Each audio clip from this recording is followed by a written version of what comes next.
पिछले एपिसोड में हमने देखा था कि ईस्टर्न डिवाइन किंगडम का जो प्रिंस था वो महल के अंदर आ चुका था क्योंकि उसको अपना रिचुअल पूरा करने के लिए वुयू की जरूरत थी। तो वो उसी को लेने के लिए यहाँ पर आया होता है, लेकिन वुयू उसके साथ जाने के लिए साफ साफ मना कर देती है क्योंकि शादी में अभी एक हफ्ते बाकी थे और अचानक से आकर ये एक ही दिन के अंदर उसको ले जाएगा। ये तो वुयू नहीं होने दे सकती क्योंकि उसका सारा प्लान खराब हो जाएगा जो उसने वुया के साथ मिलकर बनाया है दुश्मनों की वाट लगाने का। लेकिन वो जो प्रिंस था वो यहाँ पर सुनने को तैयार ही नहीं। वो कहता है कि कल सुबह मैं दोबारा से यहाँ पर आऊंगा और अगर कल तुम चलने के लिए तैयार नहीं हुई ना तब देखना कैसी तबाही आती है। उसके बाद मैं किसी को भी नहीं छोड़ने वाला। ये सुनकर युआन हाओ बाकी लोग भी घबरा जाते हैं कि अब हम करे तो करे क्या। वो लोग वुयू को उसे सौंपने के लिए कल ही तैयार हो चुके थे। जिसके बाद यहाँ से ये एपिसोड शुरू होता है। तो इस एपिसोड की शुरुआत में वुया जब दुश्मनों को ढूंढ रहा था तो तभी वहां पर वो बदमाश लोग जो थे उसे घेर लेते हैं। उसी प्रिंस का जो कमांडर था वो यहाँ पर आकर अपने साथियों के साथ वुया से कहता है कि पिछली बार जब तू फाइट करने के लिए आया था ना तो उस टाइम मैं थोड़ा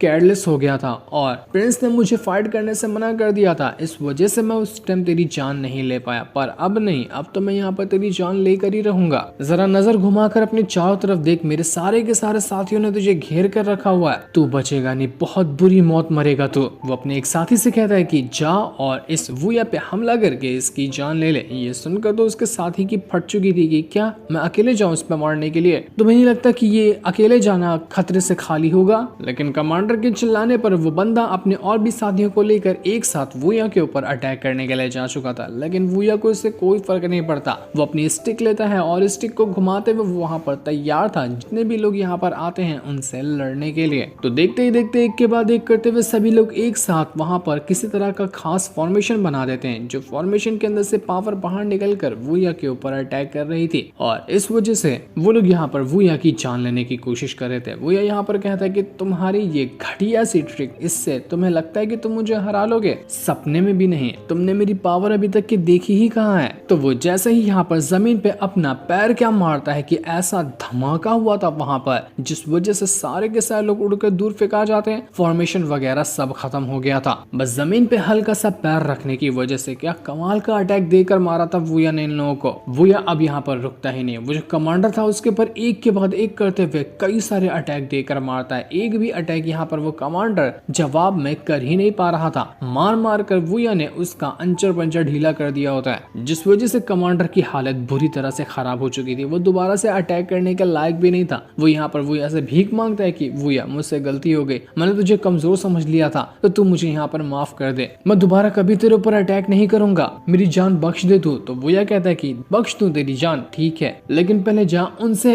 माफी मंगवा कर आ जिसकी अब तक के तूने जान ली है। नहीं मंगवा सकता है ना उनसे माफी क्योंकि वो लोग तो दुनिया छोड़कर जा चुके हैं। जितने भी लोगों को तूने मारा है ना सबकी आत्माएं जो है वो तुझे बद्दुआ दे रही होगी, तो उनकी आत्माओं को शांति देना मेरा काम है। इतना कहने के बाद वो यहाँ पर उस कमांडर की जान लेने वाला था ताकि जितने भी लोगों को इसने मारा है सभी की आत्मा को शांति मिल जाए। लेकिन ये हो पाता कि वहाँ पर वही लड़की आकर पहुंच जाती है जो कि प्रिंस के साथ रहती है और उसने यहाँ पर आकर अपने कमांडर को बचा लिया था। वो यहाँ पर वुया से कहती है कि देखो सुंदाओ जी, तुम यहाँ पर अगर इस कमांडर को मारते हो ना तो तुम सीधा सीधा हमारे ईस्टर्न डिवाइन किंगडम के साथ पंगा ले रहे हो और तुम्हें पता है मैं ना डीमन क्लान से आती हूँ, तो इसको मारने का मतलब यह है कि तुमने ईस्टर्न डिवाइन किंगडम से भी पंगा लिया और हमारे डीमन क्लान से भी पंगा लिया, पछताओगे तुम ये करके। तो वुया कहता है कि अच्छा तू मुझे यहाँ पर दिख गई, तुझे पता है कि मैं तुझे ही ढूंढ रहा था। तुझ जैसी एक मामूली सी डीमन से आखिर डरेगा कौन? जो तू इतने लोगों को मार कर रखी है ना तेरा भी नंबर आएगा, मैं तुझे भी मारने वाला।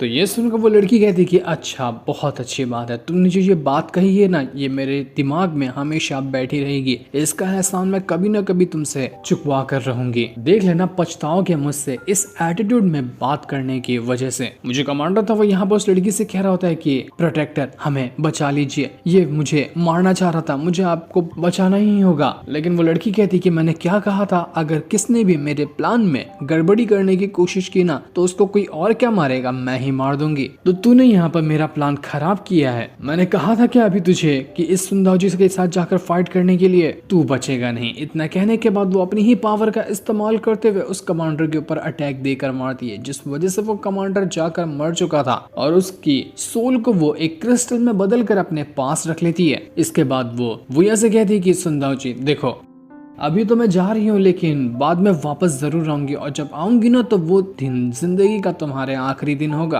तो वो ये भी कहता है कि फिर ठीक है, इंतजार रहेगा उस चीज का। मैं भी तो देखो कि जितना तुम बातें कर लेती हो उतना तुमसे अटैक हो पाते हैं या नहीं हो पाते। और हाँ, जितने भी तुम्हारे चेले चपाटे हैं ना, उनको उनकी औकात में रहने बोल। अगर उन लोगों ने दोबारा से किसी भी मासूम की जान लेने की कोशिश की ना, तो मैं दोबारा से दया नहीं दिखाऊंगा। ये सुनने के बाद वो जो लड़की थी वो वहां से जा चुकी थी। इसके बाद वुया जो था वो वहां से शराबी के पास आ जाता है। शराबी अचानक में कमरे में देखकर वुया को हैरान रह चुका था कि वुया, इतनी रात को तुम यहाँ पर क्या कर रहे हो। तब उस शराबी को वहाँ पर एक टोकरी के अंदर एक छोटी सी बच्ची दिखाई देती है, जो कि बड़ी प्यारी सी बच्ची थी। वुया यहाँ पर उस शराबी को बताता है कि देखो, इस बच्ची जो है ना, इसके माता पिता को थोड़ी टाइम पहले ही उन शैतानों ने मिलकर मार दिया, जो कि ईस्टर्न डिवाइन किंगडम से आए थे। मुझे जाने में थोड़ी सी देरी हो गई, इस वजह से मैं इसके पेरेंट्स को नहीं बचा पाया। अब ये बच्ची अनाथ हो चुकी है, तो मैं चाहता हूँ कि तुम यहाँ पर ना बच्ची को संभाल लो, वरना ये बहुत छोटी सी है, ये अकेले सरवाइव नहीं कर पाएगी। तो ये सुनकर वो शराबी कहता है कि तुम्हें कोई टेंशन लेने की जरूरत नहीं है, मैं इसको संभाल लूंगा। कितनी प्यारी बच्ची है ये। आखिर इतनी प्यारी बच्ची के ऊपर भी उन शैतानों को दया नहीं आई। आखिर वो ईस्टर्न डिवाइन किंगडम वाले हमसे क्या चाहते हैं, क्या बिगाड़ दिया है हम लोगों ने उन लोगों का, जो वो हम सबको परेशान करने में लगे हुए हैं। वो लेकर क्यों नहीं चाहते जो उनको चाहिए, जो चाहिए वो लेकर जाए, और यहाँ पर बाकियों को तो कम से कम सही सलामत रहने दें। वो ये को पता था कि ईस्टर्न डिवाइन किंगडम वालों को चाहिए क्या, उसको चाहिए उसकी ही बहन। तो वो अपनी बहन को तो ऐसे जाने नहीं देगा। तो वो शराबी से कहता है कि जो उन लोगों को चाहिए ना, वो बहुत ही कीमती चीज है, जिसे देना मैं तो अफोर्ड नहीं कर सकता, लेकिन हाँ, मैं ये जरूर कर सकता हूँ कि उन लोगों को उनकी औकात दिखा दूं। वो लोग कल के दिन आएंगे वुयू को ले जाने के लिए, लेकिन मैं ऐसा होने नहीं दूंगा। तो वो शराबी भी कहता है कि हाँ ठीक है, हम दोनों जाएंगे, हमने प्लान बना कर रखा है ना कि कैसे उन बदमाशों को रोकना है, प्रिंसेस वुयू को ले जाने से। हम अपने प्लान के हिसाब से काम करेंगे और उन सारे के सारे बदमाशों को सबक सिखाएंगे। तो वुयू भी कहता है कि ठीक है, मेरे जवाब का इंतजार करना, जब मैं कहूँ तभी बीच में आना। इतना कहने के बाद वुया जो था वो वहां से जा चुका था। उसके जाने के बाद वो जो शराबी होता है वो उस बच्ची के साथ खेलने लग जाता है, क्योंकि उसको वो बच्ची बहुत प्यारी लग रही थी कि बेचारी के साथ कितना बुरा हो गया आज। दूसरी तरफ हम उसी प्रिंस को देखते हैं जो उस लड़की की यहाँ पर मालिश कर रहा था। वो उससे कह रहा होता है कि क्या हमारे कमांडर को बचाने का कोई रास्ता नहीं है क्या। था तो वो एकदम घटिया आदमी, लेकिन कभी ना कभी कुछ थोड़े बहुत काम आ ही जाता था। तो वो लड़की कहती है कि तुम्हें पता है, अगर वुया ने उस कमांडर को मार दिया होता ना तो वो बच ही नहीं सकता था, लेकिन मैंने अपने हाथों से जानबूझकर उसे मारा है, ताकि अगर बाद में मुझे जरूरत पड़ती है ना तो मैं उसको दोबारा से जिंदा कर सकती हूँ अपनी डीमन टेक्निक की मदद से। वुया यहाँ पर उस कमांडर को ना मार दे, इसीलिए मैं बीच में आई और मैंने अपनी पावर की मदद से उसके साथ ऐसा किया, क्योंकि मुझे लगता है कि आगे चलकर उसकी जरूरत पड़ सकती है। तो वो जो प्रिंस था वो कहता है कि ये सारी की सारी जो चीजें हमारे साथ हो रही है ना, वो उस सुंदाव जी की वजह से हो रही है, मैं उसको छोड़ूंगा नहीं।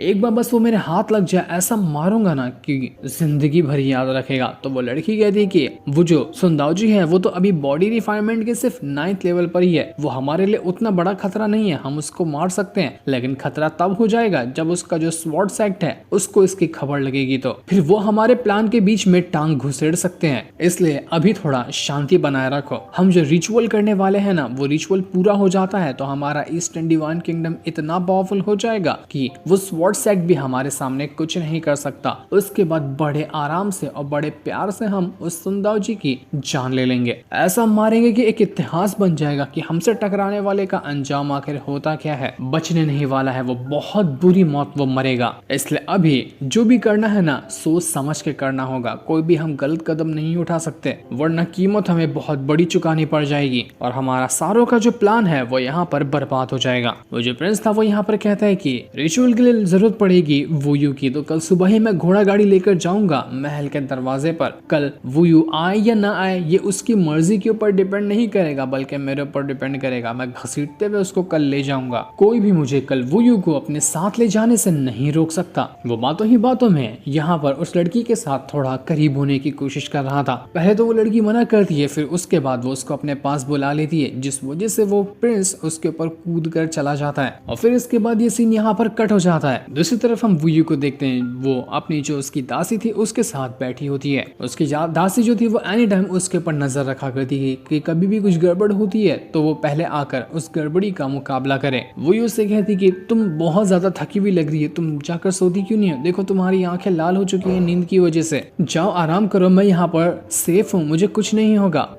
तो वो दासी कहती कि नहीं नहीं, मैं आपको छोड़कर कहीं नहीं जाऊंगी, कहीं कुछ गड़बड़ हो गई तो ये मुझसे फिर देखा नहीं जाएगा, इसलिए मैं यहीं पर रुकूंगी। पर तभी वहाँ पर वुयू भी खुश हो जाती क्योंकि यहाँ पर वुया आकर पहुंच चुका था। वो उस दासी से कहता है कि अब तुम जा सकती हो क्योंकि मैं यहाँ पर आ गया हूँ ना प्रिंसेस को प्रोटेक्ट करने के लिए, तो उनको कुछ नहीं होगा, जाओ और तुम आराम करो। प्रिंसेस भी कहती कि हाँ तुम जाओ, मुझे ना कोई जरूरी बात करनी है इस संदाओ जी के साथ। तो ये सुनकर वो जो दासी थी वो वहां से जाने लग जाती है, लेकिन वो देखना चाह रही थी कि यहाँ पर इनके बीच बातें क्या होती है। तो थोड़ी दूर वो चली जाती और वापस से आती और झांक कर देखने लग जाती कि यहाँ पर चल क्या रहा है, लेकिन वो यानी उसके ऊपर अच्छे से नजर बनाकर रखा हुआ था। तो ये देखकर जब पता चलता है उस दासी को कि ये लोग तो मुझे देख रहे हैं, तो वो यहाँ पर सीधा सीधा चली जाती है और उनकी बातें नहीं सुनती। उसके जाने के बाद वो जो था वो यहाँ पर अपनी बहन से कहता है कि इसकी हरकत देख रही हो, बिल्कुल तुम्हारी तरह है, जब तुम भी बचपन में थी ना तो इसी तरह की हरकत किया करती थी, जो ना करने के लिए कहा जाए चुपचाप से सबसे छुप छुप आकर ये काम करने की कोशिश करती थी। कहाँ से ढूंढ लिया तुमने ऐसी लड़की को?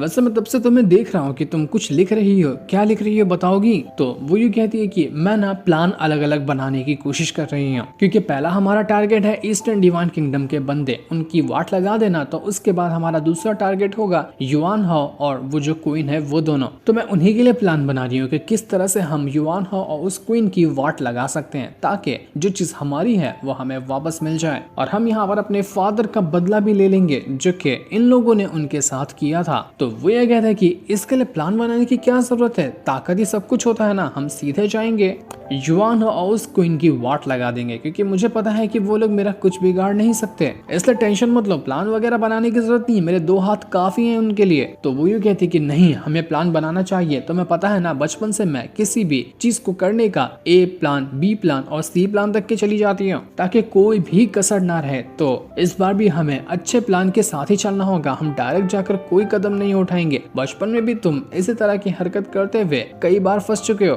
कि बिना सोचे समझे जो समझ में आया वो कदम उठा लिया, लेकिन इस बार ऐसा नहीं होगा क्योंकि इस बार हमें आखिरी मौका मिला है अपने दुश्मनों से मुकाबला करने का। अगर उन लोगों को तुम्हारी आइडेंटिटी पता चल गई ना तो हमारा सारा प्लान भी फेल हो सकता है। तो मेरी बात सुनो और जैसा मैं कहती हूँ ना हमें वैसा ही करना है, धीरे धीरे से करेंगे, अच्छे से करेंगे और स्टेप बाय स्टेप करेंगे तो ही हमारा प्लान कामयाब होगा और दुश्मन का इस पूरी की पूरी दुनिया से सफाया हो जाएगा। वो यहाँ पर अपनी बहन को एक तालिस्मान भी देता है और उससे कहता है कि ये तालिस्मान ना इतना स्ट्रॉन्ग है कि कोई बंदा जो कंडेंसेशन रैल पर है ना उसकी अटैक को भी यहाँ पर रोक सकता है। ये मैं तुम्हें तुम्हारी सेफ्टी के लिए दे रहा हूँ क्योंकि न जाने कब यहाँ पर कौन सा खतरा आ जाए जिसके बारे में कोई कह नहीं सकता। तो वो यूँ कहती कि जब तुम ये मुझे दे दोगे तो तुम अपना सेफ्टी कैसे देखोगे, कहीं तुम्हें कुछ हो गया तो वो यह कहता है कि उसकी टेंशन लेने की जरूरत नहीं है, मेरे पास मेरी कल्टीवेशन है ना, बस थोड़ा सा स्टेप बाकी है, मैं अपना कंडेंसेशन रैन ब्रेक थ्रू करने वाला हूँ, तो मेरी फिक्र मत करो, अपनी फिक्र करो। ये सुनकर वो जो थी वो यहाँ पर काफी ज्यादा खुश हो जाती है। वो अपना मन में सोचने लग गई थी कि युआन हाओ ने उससे कहा था कि अगर मैं उसकी बातें नहीं मानती हूँ ना तो वो हमारे पूरे के पूरे गांव वालों को खत्म कर देगा, वहां पर खून की दरिया बहा देगा। इतना उसने मुझे डराया है, इतनी धमकी दी है ना, सबका बदला लेने का टाइम करीब आ रहा है। किसी भी दुश्मन को मैं छोड़ूंगी नहीं, उनको उनकी औकात दिखा दूंगी, बस बर्दाश्त करना अब बहुत हो गया। इसके बाद वुया जो था वो अपना ब्रेक थ्रू करने के लिए कल्टीवेशन करता हुआ बैठ जाता है ताकि वो अपना कंडेंसेशन रैन को ब्रेक थ्रू कर सके। वो जो लिंगलोंग थी वो यहाँ पर वुया से कहने लग जाती है कि तुमने तो आज काफी ज्यादा कल्टीवेशन कर ली और ब्रेक थ्रू के कगार पे भी पहुंच चुके हो, तो आराम क्यों नहीं कर लेते? आराम कर लो, एक टाइम पे इतना ज्यादा ब्रेक थ्रू कौन ही करता है। मुझे तो लगता है कि तुम अपना कंडेंसेशन रैम कुछ टाइम के अंदर ही ब्रेक थ्रू कर जाओगे। पर यह मत सोचना कि तुम अगर एक साथ बहुत ज्यादा कल्टीवेशन कर लेते हो तो तुम बहुत ज्यादा आगे के लेवल को रीच करोगे। नहीं, तुम एक मामूली से इंसान हो, नॉर्मल लोग की तरह की तुम्हें कल्टीवेशन करनी है। मेरे जैसे कोई पेयरलेस जीनियस थोड़ी हो जो एक बार के अंदर कई सारे लेवल को ब्रेक थ्रू कर जाए। देखो मैं दिखती छोटी सी हूँ, बच्ची जैसी लगती हूँ, लेकिन तुमसे मैं बहुत आगे हूँ। मेरे लेवल पे आने के लिए ना तुम्हें बहुत मेहनत करनी पड़ेगी। लेकिन वो या तो उसकी सारी बातों को इग्नोर करके बस अपना कल्टीवेशन करने में लगा हुआ था।